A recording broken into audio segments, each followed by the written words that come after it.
Three, two, one. What's happening, guys? It's Logan Robinson from here. This is presented to you by NoleGameDay.com. We are live, giving our instant reaction to Florida State's final game of the 2022 season, coming away with a win against the Oklahoma Sooners, beating Brent Venables 35-32. Thriller at the end. You see Jared Verse, Dennis Briggs come away with the game-winning sack. A happy and loud locker room with Florida State. Mike Norvell super ecstatic after the game, super proud of how his team finished off the season. With me this evening is Dustin Lewis, our editor-in-chief at NoleGameDay.com, and up there in Charlotte is Austin Beasy, our lead basketball writer. Gentlemen, the season is over, but what an ending to the 2022 campaign. Yeah, what an ending, Logan. The Seminoles, I think we expected Florida State to maybe handle this game a little bit more easily than they did tonight. Oklahoma came out, credit to them, motivated, punched the Seminoles in the mouth, took a 14-3 lead early in that second quarter before Florida State woke up before the half. Seminoles put on an offensive attack in that second half, and Jordan Travis able to finish with a career-high 418 yards and touchdowns to help drive Florida State to a comeback victory over Oklahoma in the Cheez-It Bowl, securing Florida State's first 10-win season since 2016, first time winning a bowl game since the same year. So the Seminoles right now, a lot of momentum going into this 2023 offseason, which, begins now. Kind of crazy. Wasn't what we expected at all. We all kind of expected Florida State to dominate on the ground, and it was really quite the opposite. It was Jordan Travis through the air, 418 yards compared to just 169 yards on the ground, averaging just 5 yards per attempt on the ground. It was really that passing attack, and Johnny Wilson was really, really good in this game. Over 200 yards. Really should have had close to 300 yards if he could have hung on to a couple balls. But just a great offensive attack, especially in that second half. They were really struggling in the first quarter and about half of the second quarter. But, man, halfway through that second quarter, they flipped a switch. They started rolling, and they were able to get some points, get some touchdowns. Yeah, we talked with Mike Norvell after the game. He gave a lot of respect and a lot of proud coach you got the feeling from, because they went through kind of a roller coaster bit of a year. He gave a major shout out to the Florida State fan base, going back all the way to the opener. Florida State started with Duquesne, but really kind of the opener against LSU in New Orleans, where Florida State's fan base showed up. It was a heavy Florida State crowd throughout the night, definitely during pre-games, hearing the war chant, but Florida State's fan base continued to show support, and there's a reason. They're fighting for their 10th win, and they get it. Let's talk about Jordan Travis alongside Johnny Wilson. Johnny Wilson was going to be my MVP pick, but Jordan Travis ends up winning it. His first time throwing for 400 yards. What a night for him! And there could have been even more completions. We had a big time throw to Johnny Wilson, which he ended up dropping. There's a few times too where some of the wide receivers weren't running the routes correctly. It seemed like some miscommunication, but still, with all of that intake, Jordan Travis over 400 yards, man, and over 500 yards and scrimmage yards. The progression that this kid has made over the last 4 years is simply unbelievable. There was a time where people questioned if Jordan Travis could be the signal caller of the future for Florida State, and he's proven it with these improvements over the last couple of years under head coach Mike Norvell, starting off with Kenny Dillingham, now transitioning over to Alex Atkins and Tony Tokars. It's simply been remarkable. I don't know if you ever see a player really make these kind of developments throughout a career. It's been remarkable to watch Jordan Travis since he arrived at Florida State. And, man, what's another offseason under his belt going to do for this guy? We're seeing him make improvements every year, whether it was before when he was a scrambling quarterback to now, where he uses his athleticism to set up passes downfield. One of the plays that stood out to me tonight, he stayed alive in the pocket, then was able to hit Ontario Wilson for a 19-yard gain to get Florida State into the red zone on a possession they ended up scoring on, a play where he could have taken off and probably scrambled for a first down, but instead he elects to move lateral and then find Ontario Wilson for that catch. So, what a season for Jordan Travis, just the fourth quarterback in program history to finish with over 3,000 total yards and 30-plus touchdowns in a single season in Florida State history. And tonight, he crossed the 3,000-yard passing mark. So, again, just a remarkable show of development for Jordan Travis over the last couple of years. And it all came to a culmination tonight against Oklahoma. Yeah, despite drops by Cameron McDonald on a key fourth down, by Malik McClain on a go route, 2 drops by Johnny Wilson, he still completed 70% of his passes, was hitting timely throws. That one-handed grab by Johnny Wilson, on that last drive was unbelievable. But the ball was right where it needed to be, and really all night long he was putting the ball right where it needed to be. Even on his interception, I thought it was where the ball was supposed to be. Johnny Wilson just gave up on the route. Um, and to Jordan Travis's credit, that's just his 5th interception of the season. One more offseason, this guy. He's going to be unreal next year. He's absolutely a preseason Heisman candidate for the 2023 season. And, as a team, this should be a preseason top 10 team. No one would have thought that coming into this season, but they showed such tremendous growth throughout the season, even just throughout this game. I think I want to bring up a big turning point in the game for Florida State where you saw Marion Cooper, he gave up the touchdown early on in the game, but then later on makes a gigantic play, making a tackle and causing the receiver to fumble the ball, and Florida State's able to recover with Jamie Robinson coming up with it. That seemed to be a big-time momentum swing for them to turn into points for Florida State to make a drive there afterwards. But, seeing Marion Cooper, and it's kind of been that way for multiple players throughout the year, guys recovering or, making up for mistakes, and they'll do it on the next drive, and that's something that Mike Norvell preaches on in practices. We see it every week. But to see Marion Cooper put that together, Jamie Robinson talking about after the game that they know what the potential is with Marion. They know that he can make those plays, and he came away with a big one for Florida State tonight. And that's one of the biggest things about this team, just their ability to overcome adversity. And it's like you said, it's been multiple players throughout the season. There was Marion Cooper recovering from a play where he was beaten and then forcing a huge turnover that Florida State turned into a touchdown to go in front in this game in the fourth quarter. And then also, Ryan Fitzgerald ends up making the game-winning field goal attempt after the struggles that he had the first couple of weeks throughout the season. You look over at the offensive line, some struggles tonight with Robert Scott, Jackson Turnitine being forced out of the game due to injuries. But in the final minutes, they step up there and help Florida State find a way to get that game-winning field goal. Johnny Wilson, he dropped a touchdown on the drive that Florida State ended up scoring on, makes up for it in the fourth quarter with that huge catch that ended up setting up the game-winning field goal for Florida State. So just the ability to make a mistake, then respond from the negative, turn it into a positive, that's a huge reason that Florida State has worked its way to 10 victories. And even on that drive that he dropped the touchdown, just a couple plays later, he caught that high ball on 3rd and 9 to extend the drive. It's not even just the next drive that they're making up for their mistakes. It's even in the same series. But like Logan's point with that fumble, Oklahoma's offense was humming almost all night. Ran 84 plays, averaging 6 yards per play. You could tell the defense was just gassed and needed a break, and causing that turnover was exactly what they needed. Get the offense back on the field, get some points back on the board. The defense needed a break. They were out there way too long in this game. And I think, too, injuries played a pretty big role in that. You were already without Fabian Lovett tonight when we talked about it. Ever since this stretch when Fabian Lovett came back, the impact he makes on this defense, definitely an interior. Oklahoma was repping right through Florida State's interior defensive line, losing him. But then outside of that, too, we saw Jarian Jones go out for the game. Akeem Dent seemed like he tried to give it a go and wasn't 100%. Didn't see him a lot. We saw a lot of Jarquez McClellan, Shaheem Brown, and Jamie Robinson even went down and was able to go back into the game. Florida State was getting dinged left and right, and that probably went into Oklahoma finding some success on the ground and overall offensively. And then shout out, I don't know his name, but number 9 for Oklahoma's tight end, where Dylan Gabriel liked going to on 3rd down, was making some Braden Willis. I think if I was going to give a weakness for a position group, I'd go to Florida State's linebacker group. That was one that I had brought up in our preview earlier this week. That was going to be a big game for them, and they kind of lacked in a lot of ways and allowed some 3rd down conversions to go through them at the second level.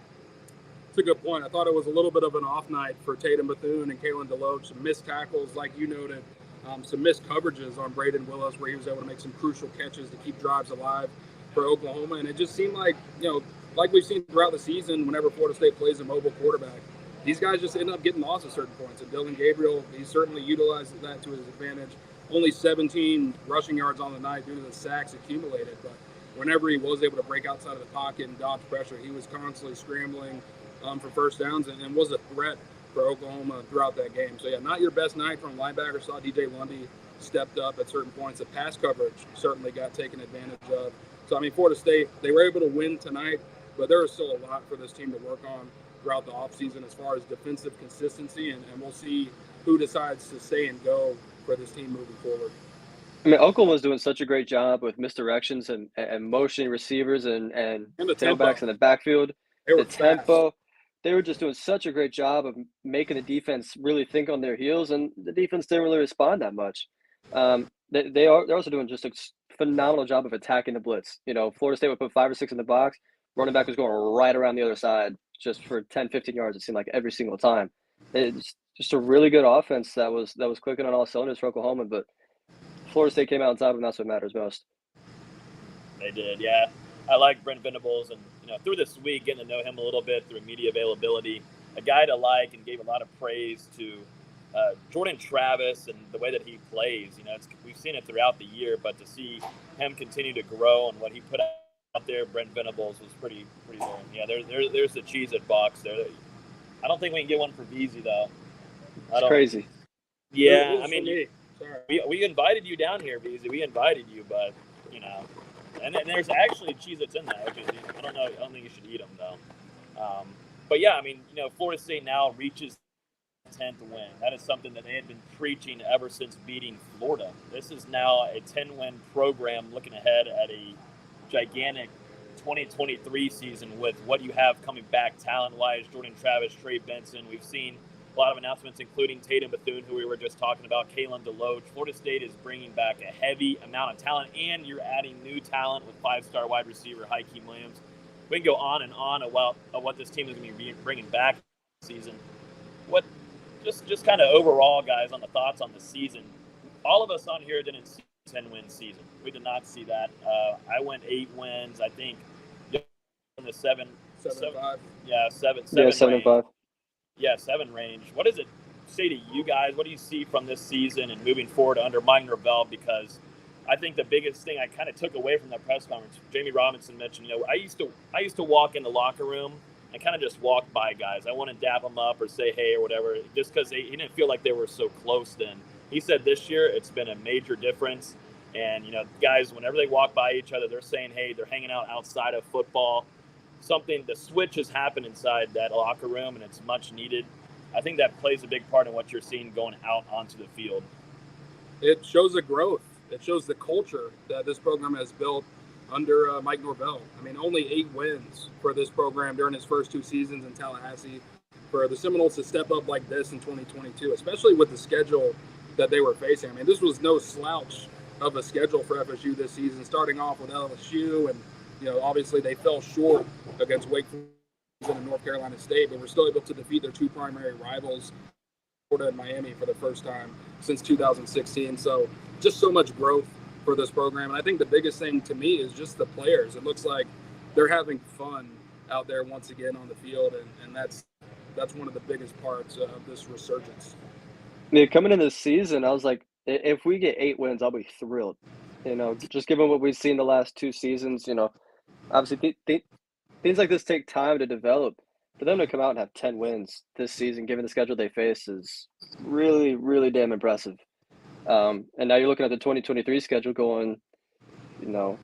Well, weaker next year. Like, is that what we're expecting? 11-1 next year? You could argue you could win every game on that schedule. I don't think that's outside the realm of possibilities. And the fact that we're thinking that just 4 months after we're going into the season, going, 7-5, 8-4, I'll be pretty happy. Just a crazy turn of events. This team made so many strides throughout the year, and they still have a lot of strides that they could take. Yeah, and so many guys are going to be coming back in 2023 that played crucial roles this season, from veterans that have been with the program forever to transfers that just joined the program in 2022 to some freshmen like Shaheem Brown. I know it's his second year in the program, but didn't contribute at all for Florida State last season. Comes in this season, one of the, I don't want to say a breakout star, but a breakout player on that defense with star power with PP potential. Yeah, can't forget PP as well. So from the young guys to the old guys, it's going to be really exciting to see what Florida State does next year. So much experience coming back on the roster. Really, the biggest thing is how do they replace Jamie Robinson? Because as we saw tonight, he's an absolute difference maker on the back end of that defense. 13 tackles, a fumble recovery. I was going to say, I don't want to interrupt you there, Beezy. Not that we're projecting this to happen or be the case here, but Jamie did say in the post-press conference that he's not yet made a decision. I know he put out a post earlier today. We even put out an article about it, hinting that this would be his last game as a Florida State Seminole. And after the Florida game, he did say that was his last time in Doak. maybe he's leading up to something here, but he did tell us in the press conference that he's got a gift for everybody. A New Year's gift. He's got a New Year's gift for everybody, and then we posted that clip onto our Instagram story, and he put up the emoji. So maybe something to keep an eye on. I think all of us still on here are predicting him to move on. I think he should move on. This was a great game for Jamie Robinson. He does that. He shows up for the big games, and so I think he should move on. But maybe something to monitor here. He hasn't made a definitive answer, at least to the media, that he's going to be moving on. But he said he's going to spend time with family, coaches, make his decision, but he does have a New Year's gift for everybody. And, of course, Jordan Travis does the smirk emoji just after the press conference. So everybody's kind of thinking here. It would be ridiculous for him to come back, but who knows? The one that you really want to have back, guys, is Fabian Lovett. I mean, he didn't get to play in tonight's game. You could tell. You could definitely tell. I mean, you still want to hope that some of the younger guys, like a Malcolm Ray, can step up there. Joshua Farmer, which Farmer did at points, but Fabian Lovett really changes the game for this defense on the inside and the run game. It opens up a lot of things for your pass rush. Fabian Lovett is one I'm keeping my closest eye on if he's going to make a return to Florida State. We'll see what happens as far as Jamie Robinson, but if this was his last game at Florida State, I mean, he went out on a great note. I think most Seminole fans would agree on. 13 tackles, 1 sack, 1 tackle for loss, 1 pass breakup. But the biggest thing for me is no matter the play, it just felt like Jamie Robinson was always around the ball in the right position to make that fumble recovery in the fourth quarter, and was one of probably the best overall Florida State defender on the day. There were a couple plays he made that prevented Oklahoma from getting touchdowns. And, this guy, he's just been a true Seminole over the last 2 years at Florida State, has made his impact on this program and on the defense. And if he does decide to move on, Florida State definitely going to miss him next year in that safety room. And they've got to be hoping that they can convince Akeem Dent to come back alongside Shaheem Brown to create a tandem back there. And the other guy we got to talk about who's still making that decision is Jared Verse. 6 tackles, sack and a half, 2 tackles for loss. It was just absolutely disruptive flying off that edge. Yep. A guy that, again, we keep talking about if Lovett and Robinson make that decision. But, man, if Verse comes back on that defensive line, it's a complete difference maker for this team next season. Yeah, no, Jared Verse, when looking at his play tonight after the game, pretty funny story here. He told the media that on that last play, an Oklahoma offensive tackle told him that he's not ready for the NFL. And, that you just don't do that to somebody with Jared Verse's mentality. You never want to egg on a guy of that magnitude. It's just not a good idea. I noticed that in the spring. He will step it up even a different gear that we maybe have not ever seen. He did that on the last play. He ends up getting the sack, and then Jared Verse gets into his face afterwards. That's just Jared Verse. And I just that mentality, something that I think really rung into the practices earlier in the spring. And it's just he was such a great addition, not on the field, but also in the locker room. That's something Mike Norvell has done a fantastic job of bringing good people into there and creating friendships, relationships, and a lot of trust has been built to allow them to hold each other accountable on the football field. Yeah, Jared Verse would take it personal if you untied his shoe. So I can only imagine what the offensive tackle, when he's letting Verse know, hey, you're not going to do anything in the NFL or whenever you go pro. I can only imagine the kind of motivation he took from that. And we saw that pay off there at the end for Florida State, combining with Dennis Briggs for that game-winning sack. This is a guy, he's done a lot ever since making that transition from FCS Albany last year. It's been about a year since he arrived at Florida State, and it'll mark that anniversary in a couple of weeks or so. I think Jared Verse, he made a bigger impact on this season than maybe, at least me, from my perspective, than I expected. Just the quick transition, ever since the spring, the summer, you could really tell in the fall that this kid was primed for a breakout campaign. And I mean, he's a freak knee injury away against Louisville from maybe a double-digit sack campaign. So a really impressive season from Jared Verse. If he does decide to come to Florida State, could definitely boost his stock, maybe be a potential top 10 pick in the 2024 NFL draft. But at the same time, he's also put some really good stuff on tape. He's the type of guy, in my opinion, that would dominate the athletic testing at the combine, and also the interview portion. Speaking with scouts and GMs and owners, I feel like they would fall in love with his charisma. So we'll see what the future holds for Jared Verse, but whatever he decides to do as far as staying or going, you can make an argument for either scenario. It's definitely bold for a backup offensive tackle to tell Jared Verse he's not ready. That's what I was going to say. Not a good idea. Definitely if you're a true freshman saying that. Will Campbell kind of learned early on in their season opener in New Orleans. I don't think Will Campbell said anything, just Jared Verse dominated that matchup. So, I think we're going to wrap up things here, guys. A phenomenal, fun season to cover. It's great to come down to Orlando to see a lot of fans here. Some of y'all being around, being able to come up to us and meet you guys. It's been great, and definitely having, amping up the podcast, having live reactions after games like this. We're here inside the stadium. So just overall, want to say appreciate the support that you've given us. It helps a ton with y'all in the comments all throughout the year. It's been fun. We'll have a full-on, better recap along with some big-time storylines of guys returning. Keep an eye on that, guys going pro. So we'll be live next Wednesday night at 8 p.m. for that. But just want to say appreciate all of our Noel Game Day and Hear the Spear listeners. It's been a fun season, guys. It's been a long ride. It's flown by, but it's because Florida State has put up 10 wins, and it makes it easier to cover a team that's winning. Yeah, definitely. Like Logan said, appreciate all of the support from you guys. I mean, you're all the reason that we do this and the reason that we get a chance to do this each and every day as far as covering Florida State. So it's crazy just to see, a couple hundred people watching this live stream right now. What we've been able to build over here at Noel Game Day over the past couple of years, I think is as strong as any other media outlet in the market. So excited to just continue to grow with these guys over the offseason and can't wait for 2023. It's definitely nice to end off one of these with a victory for once, especially, our first time getting to cover Florida State on site in a postseason matchup. So a lot of firsts for us this year and just excited to keep it rolling. Thank you guys. Yeah, super grateful for how the season's gone and thankful for all of you guys. And, hopefully basketball can be better. I know. Beezy didn't want to bring it up. He's like, check me out with my basketball coverage. Well, I think that's going to wrap it up at Camping World Stadium. I feel like I should just take this off and pour this on you.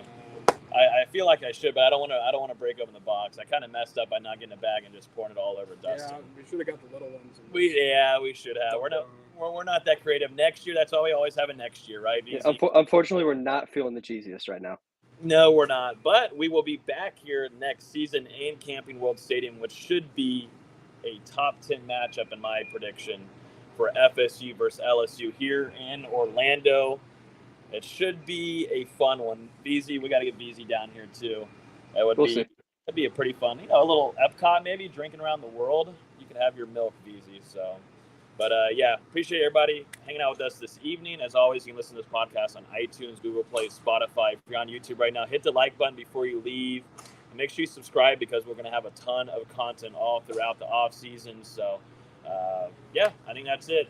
Checking out from Camping World Stadium in Orlando, Florida State, taking down Oklahoma and the Oklahoma Sooners 35-32. Yes, that's a wrap. Shout out Cheez-It Bowl. Thought to go get some free drinks. All right, guys. See y'all later.